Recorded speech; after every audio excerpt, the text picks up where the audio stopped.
말씀은 베드로전서 5장 7절에서 10절 말씀입니다. 제가 봉독하겠습니다. 너희는 염려를 다 주께 맡기라. 이는 그가 너희를 돌보심이라. 근신하라. 깨어라. 너희 대적 마귀가 우는 사자같이 두루 다니며 삼킬 자를 찾나니 너희는 믿음을 굳건하게 하여 그를 대적하라. 이는 세상에 있는 너희 형제들도 동일한 고난을 당하는 줄 알미라. 모든 은혜의 하나님 곧 그리스도 안에서 너희를 부르사 자기의 영원한 영광에 들어가게 하시니가 잠깐 고난을 당한 너희를 친히 온전하게 하시며 굳건하게 하시며 강하게 하시며 터를 견고하게 하시리라. 아멘. 자, 오늘 말씀의 제목은 염려를 극복하자는 내용으로 은혜를 나누고자 합니다. 우리나라 코로나 바이러스로 인한 확진자가 이제 8,000명을 넘었습니다. 그리고 사망자도 이제 70명을 넘었습니다. 세계적으로는 확진자가 약 12만 명을 넘어가고 있고요. 사망자만 해도 4,000명 이상이 됩니다. 이제 코로나 팬데믹을 선언했습니다. 이 팬데믹은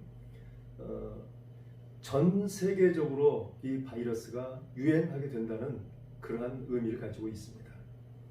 이제 중국과 우리나라만의 문제가 아니라 세계의 문제가 되고 말았습니다. 이와 같은 코로나 바이러스 문제로 말미암아 6월까지 계속 이어진다면 이것은 엄청난 경제적인 큰 압박이 될 것이며 또 많은 위기가 초래될 것이라고 다들 입을 모아 말하고 있습니다.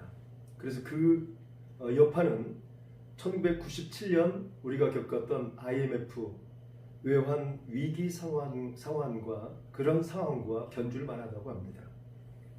또 한국 수출 주력 업종인 반도체와 자동차 산업 등에 큰 타격을 가져다 줄 것이고 또 줄줄이 항공, 관광, 제조업, 금융, 정유, 화학까지 전방위적으로 이제 세계 경제가 경기 침체로 진입할 가능성이 크다고 입을 모아 말하고 있습니다.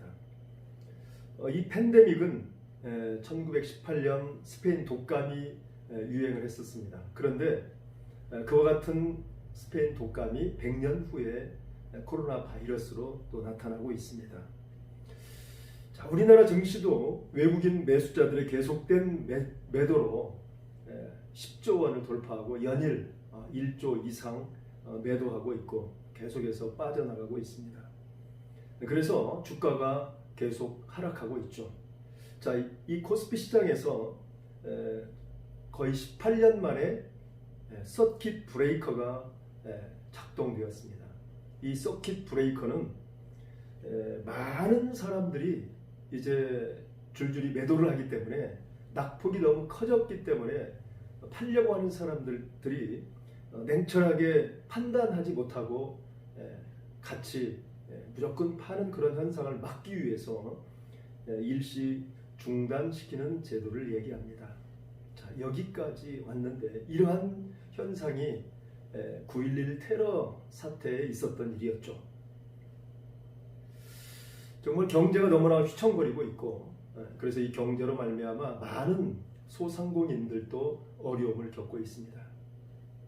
자, 이렇게 많은 어려운 문제, 고난이 다가오면 가장 우리에게 찾아오는 것이 염려입니다. 염려가 많아지면 생활의 활력도 점점 잃어가고 그리고 자존감도 잃어버리고 또 믿음의 삶이 빛을 점점 잃어가게 되어 있습니다.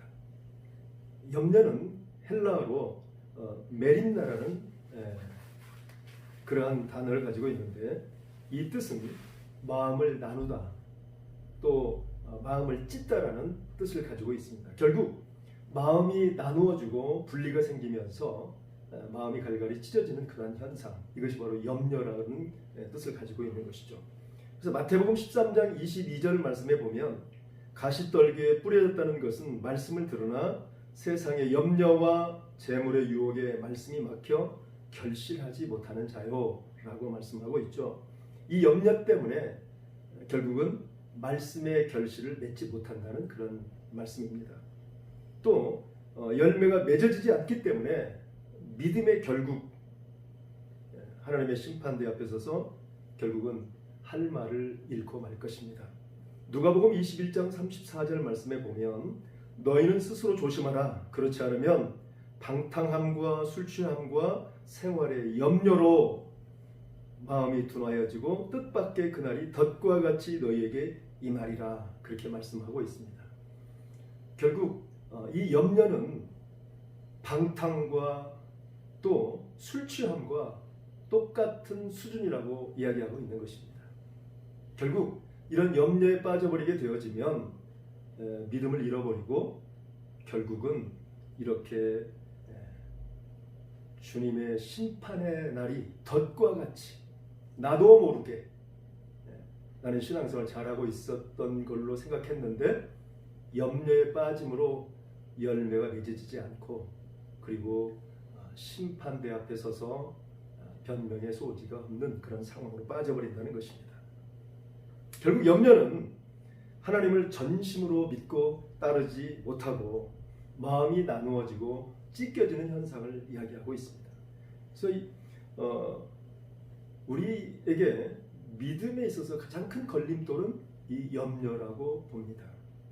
염려에 사로잡혀 있다면 결국 마음이 둔하여져서 마귀의 올무에 빠져 헤어나오지 못하게 됩니다. 결국 심판의 덫에 무너지게 됩니다.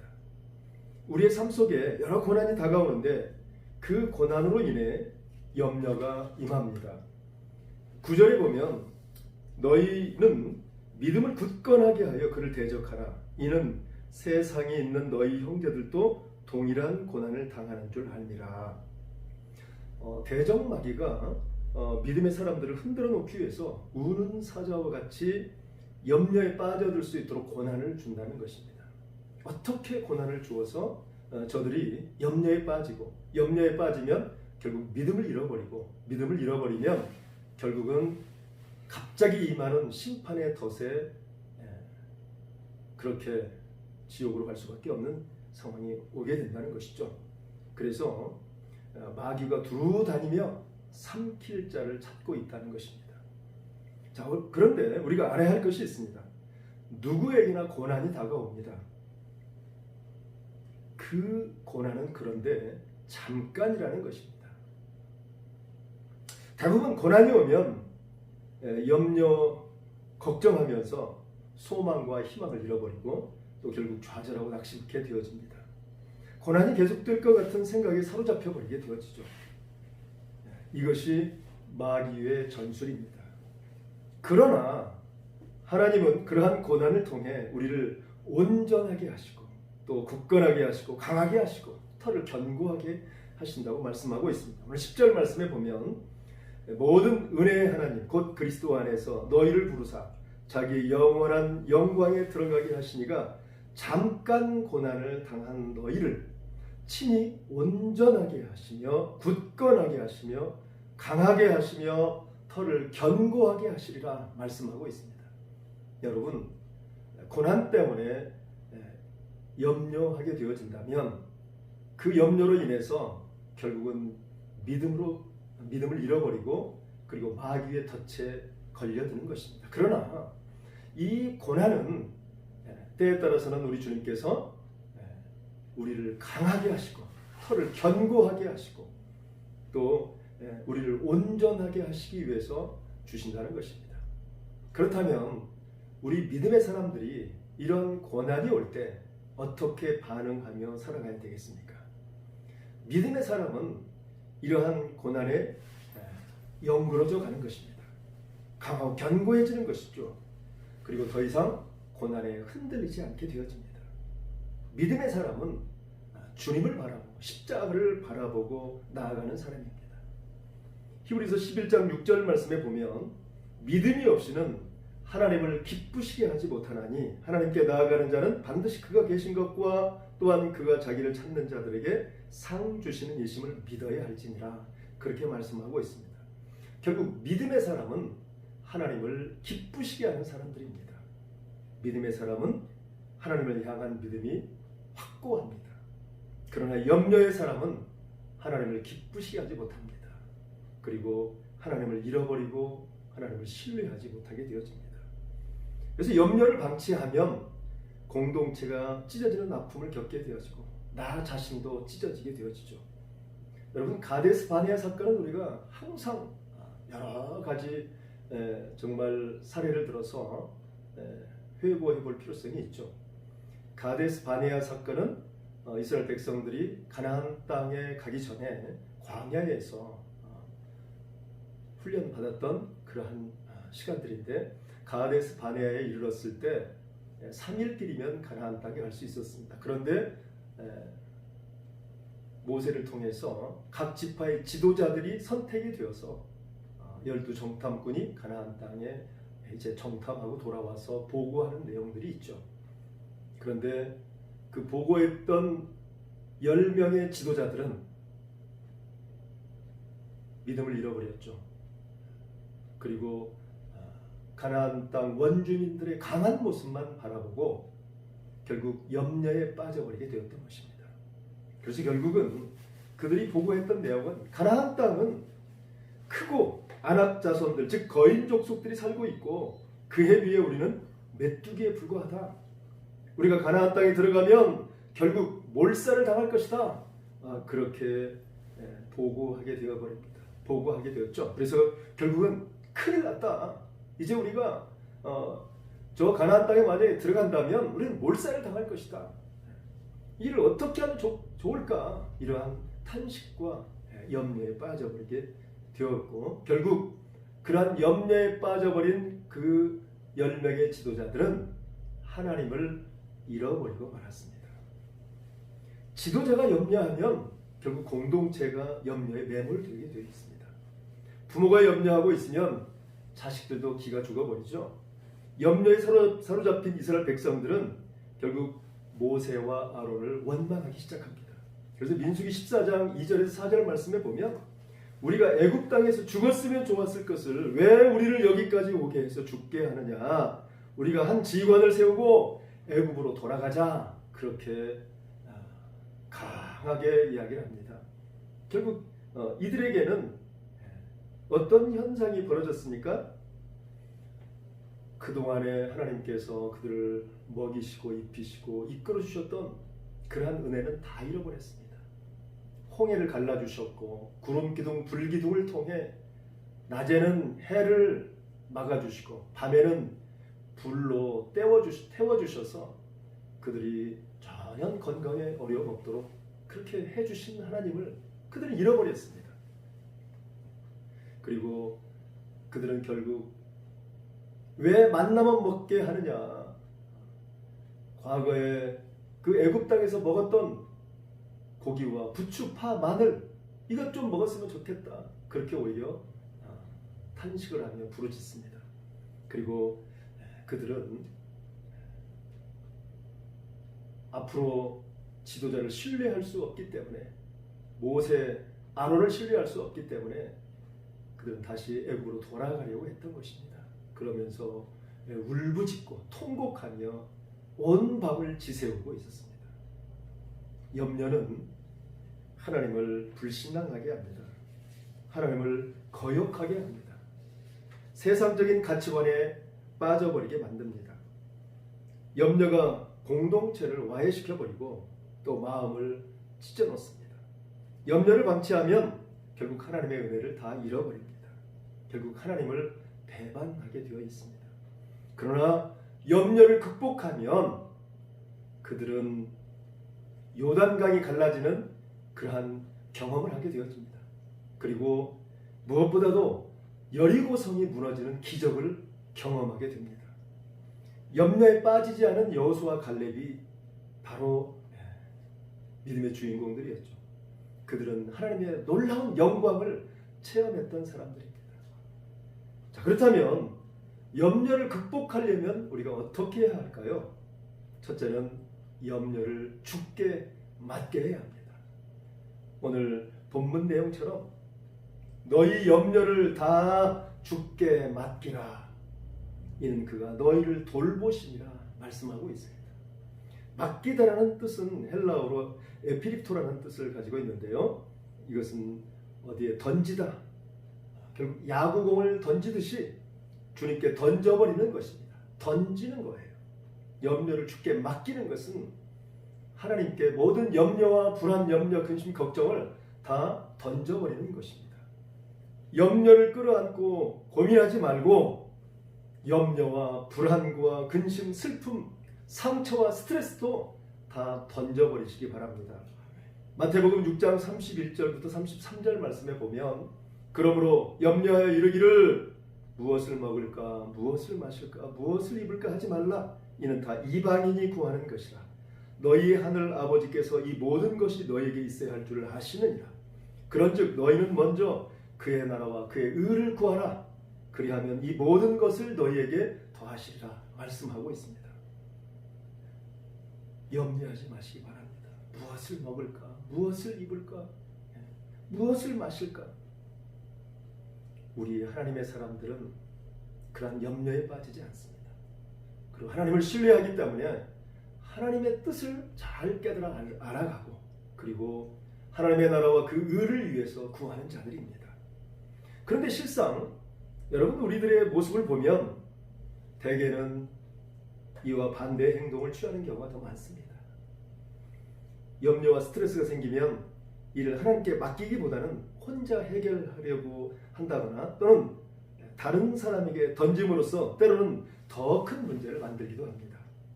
어떤 사람은 염려가 생기면 이를 혼자 끌어안고 밤새 끙끙거리며 밤잠을 설칩니다. 그렇게 한다고 해서 문제가 달라지는 것도 아니지 않습니까? 잠언 17장 22절 말씀에 보면 마음이 즐거움은 양약이라도 심령의 근심은 뼈를 마르게 한다고 말하고 있습니다. 염려, 근심은 여러분 끌어안고 있으면 뼈가 마릅니다. 엄청난 고통이 따르게 되어 있습니다. 문제가 생겼을 때 또한 건강을 해치면서 또 생활마저 망가뜨리기 십상인 술과 도박 그리고 불건전한 방법으로 이를 해결하려고 해서도 안 되는 것입니다. 시편 37편 5절에 내 길을 여호와께 맡기라. 그를 의지하면 그가 이루시고 라고 말씀하고 있습니다. 여러분 무거운 짐을 이고 가는 어떤 할머니가 계셨습니다. 그런데 너무나도 고통스러운 것 같아서 차를 몰고 가다 그 할머니를 태웠습니다. 근데 그 할머니가 짐을 내려놓지 않고 계속 머리에 이고 있었습니다. 할머니에게 얘기하죠. 할머니 이제 그 짐을 내려놓으세요. 그런데 할머니의 대답이 이 무거운 짐을 태워준 것만 해도 고마운데 어떻게 이 무거운 짐을 내려놓겠습니까? 라고 얘기한다면 여러분 어떻게 생각하시겠습니까? 그런데 사실 저와 여러분도 그렇게 살고 있지는 않습니까? 주님께 나아가서는 실컷 무거운 짐을 내려놓겠다고 다짐을 하지만 또 돌아올 때는 어떻게 합니까? 또 다시 무거운 짐을 짊어지고 돌아오는 어리석음을 범하고 있지는 않습니까? 빌립보서 4장 6절에서 7절 말씀을 보겠습니다. 아무것도 염려하지 말고 다만 모든 일에 기도와 간구로 너희 구할 것을 감사함으로 하나님께 아뢰라. 그리하면 모든 지각에 뛰어난 하나님의 평강이 그리스도 예수 안에서 너희 마음과 생각을 지키시기를. 여러분 염려하지 말고 결국 어떻게 하라고 하십니까? 기도하라고 하십니다. 결국은 두 번째 우리가 알아야 할 것은 하나님께 짐을 맡겨야 되는데 그렇다면 이 염려를 주께 맡기려면 어떻게 해야 합니까? 기도해야 합니다. 여러분 사무엘 1장을 보면 사무엘상 1장을 보면 에브라임 산지 라마다임 소임에 엘가나라 하는 사람이 살고 있었습니다. 그런데 그 엘가나에게는 두 아내가 있었습니다. 첫째 부인은 한나였고 둘째 부인은 분인나였습니다. 그런데 둘째 부인에게는 자식들이 있었고 첫째 부인 한나에게는 자식이 없었습니다. 그런데 이 분인나가 한나를 격분케 했습니다. 진노하게 했습니다. 매우 자존심이 상하고 불쾌했고 열받게 했다는 얘기입니다. 한나는 마음이 상한 고통과 상처를 안고 그가 간 곳이 여호와의 집으로 올라갑니다. 그리고 그는 그곳에서 기도합니다.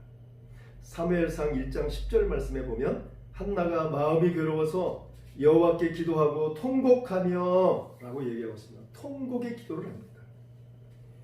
엘리 대제사장이 그러한 모습을 보고 결국은 축복 기도를 해줍니다. 평안히 가라. 내가 기도하여 구한 것을 허락하시기를 원하노라.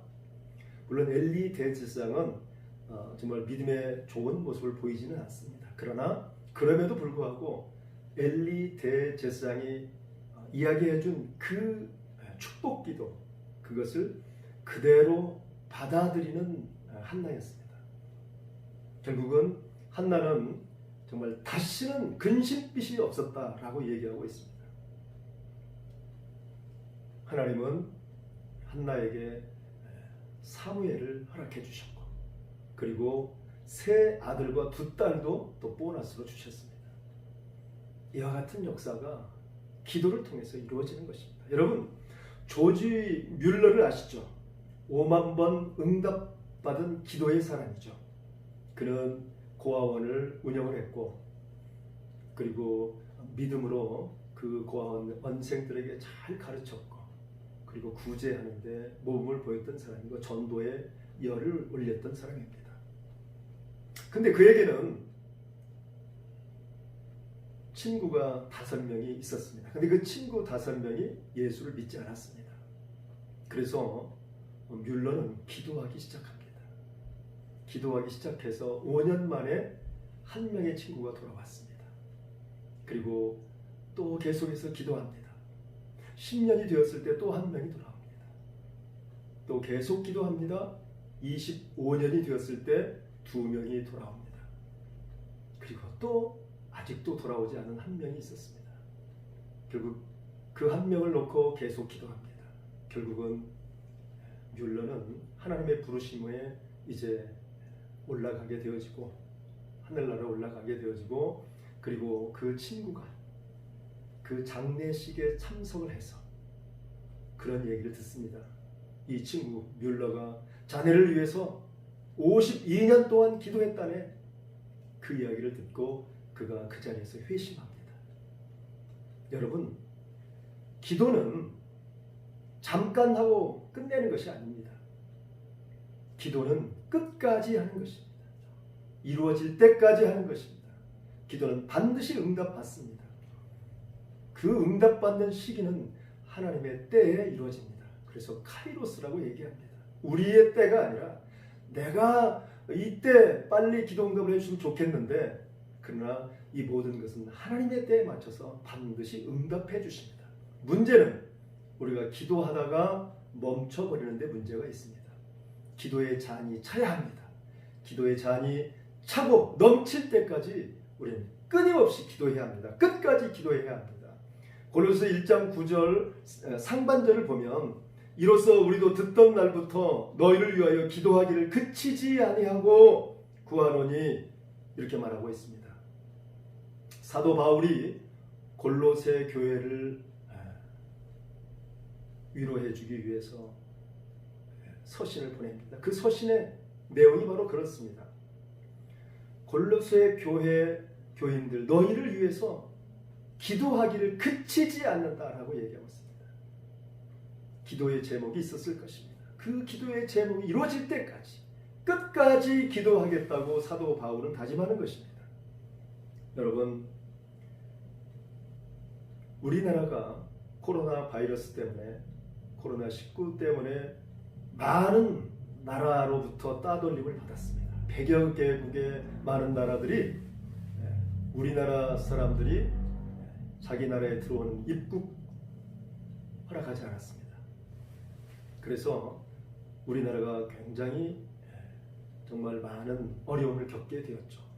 자, 그런데 이제 팬데믹 현상이 일어나고 있는 이 시대, 그들이 이제는 우리에게 자세를 낮추고 그리고 이 코로나19의 대응을 어떻게 했는지 그걸 알기 위해서 방법을 가르쳐 달라고 얘기하고 있습니다. 도대체 어떻게 해서 그렇게 하셨습니까? 사실 우리나라는 의료 수준이 뛰어납니다. 그 뛰어난 의료 수준으로 이 코로나19를 잘 방비했습니다. 그래서 이제는 거의 진정 국면에 들어가고 있죠. 그리고 사망자도 가장 적습니다. 자, 이러한 것에 많은 나라들이 예의주시하고 있고 그 노하우를 배우기 위해서 지금은 저자세로 나오고 있습니다. 심지어 미국까지도 그렇죠. 자동차 속에서 어떻게 검사를 할 수 있을까? 처음에는 트럼프 대통령이 우습게 생각했습니다. 그런데 이제 트럼프 대통령도 자기 나라에도 그러한 것을 적용하겠다고 해서 하고 있습니다. 여러분, 문제가 있습니까? 염려와 근심으로 뼈가 마르고 있습니까? 하나님께 맡기시기 바랍니다. 주님께 던지십시오. 그리고 기도하기를 그치지 말고 끝까지 하십시오. 하나님은 반드시 응답해 주십니다. 그리고 평안을 주십니다. 기쁨을 주십니다. 회복시켜 주십니다. 염려를 물리치고 주님 앞에서 우리가 당당하게 살아가게 되어진다면 주님 앞에 서는 날 절대 칭찬받는 저와 여러분이 될 줄로 믿습니다. 기도하겠습니다. 하나님 감사합니다. 참으로 많은 염려, 근심, 걱정으로 인해서 우리의 뼈가 마릅니다. 하나님, 이러한 상황에서 결코 세상적인 방법으로 대응하지 않게 해주시고 더욱더 그 염려를 하나님께 맡겨버리고 기도로 나아가 반드시 응답받는 역사 있게 하여 주시옵소서. 감사드리옵고 예수님의 이름으로 기도합니다. 아멘.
너의 삶을 드린다. 너의 삶의 창조인 너의 창조 모이신 하나님 구속에 너의 삶을 맡긴다. 너의 삶의 창조인 너를 이끄신 자 하나님 구속에 너의 삶을 드린다. 어떤 마음이었을까 그 너의 두